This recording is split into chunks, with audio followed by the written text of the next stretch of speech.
Sortie ce 10 janvier 2024 et adaptant les chapitres 14 à 16, cette série Percy Jackson continue à nous surprendre.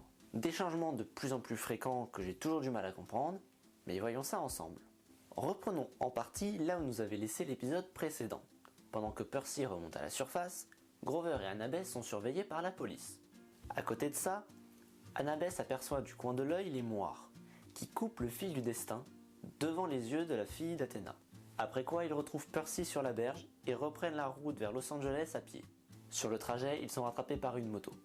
Il s'agit d'Arès qui leur propose son aide. Il les attend à resto plus loin sur la route. Il garde Grover avec lui, pendant que Percy et Annabeth vont dans un parc d'attractions récupérer son bouclier. Sur place, ils se rendent compte qu'il s'agit d'une création d'Héphaïstos.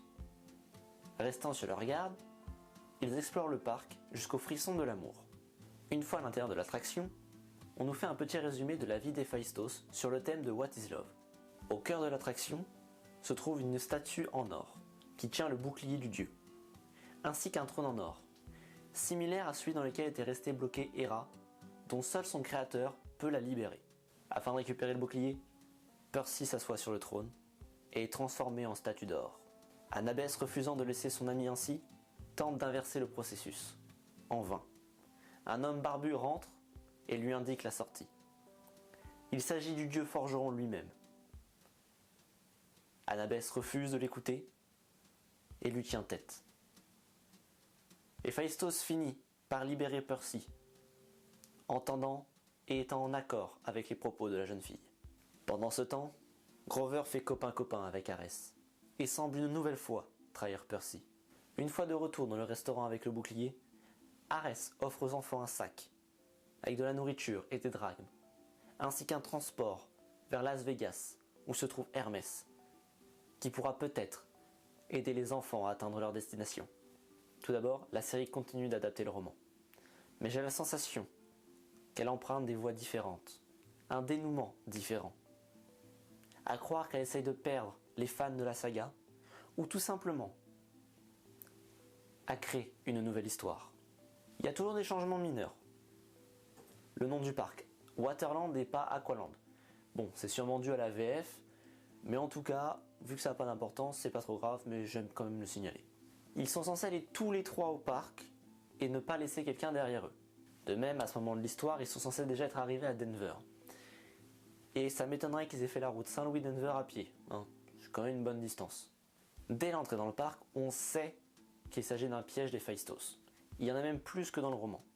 De même, le frisson de l'amour se présente légèrement différemment dans le roman, impliquant bien sûr que l'épreuve qu'ils vont affronter n'est pas la même. Revenons maintenant sur Grover, qui semble vraiment se diriger vers l'ami qui trahira Percy. En discutant avec Arès, il semble découvrir l'identité du voleur de foudre, ce qui diffère grandement du bouquin. Pour ce qui est des petits plus de l'épisode, on a Arès. L'acteur choisi est un catcheur canadien. Il ressemble tout à fait à ce que l'on peut s'imaginer d'un dieu de la guerre. Grand et imposant, un vrai combattant. Lors de leur conversation, Grover se permet même de l'amadouer en lui parlant de guerre oubliée, ce qui marche d'autant plus avec la réaction de l'acteur.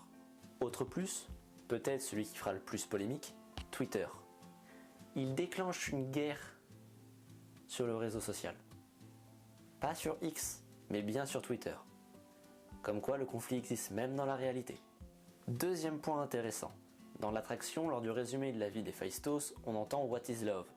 Musique de même pour internet, mais choix très intéressant pour le personnage, qui n'a connu que haine et rejet par les personnes qu'il aime. Je me pose de plus en plus de questions sur la suite des événements. Je ne suis pas pour l'instant déçu de la série. Au contraire, elle m'intrigue et me donne envie de continuer de la regarder. Mais je suis aussi un peu effrayé, je n'ai pas envie de revivre la déception qu'il y avait eu avec les films. Je vous donne donc rendez-vous la semaine prochaine pour découvrir ce que ça donne par la suite.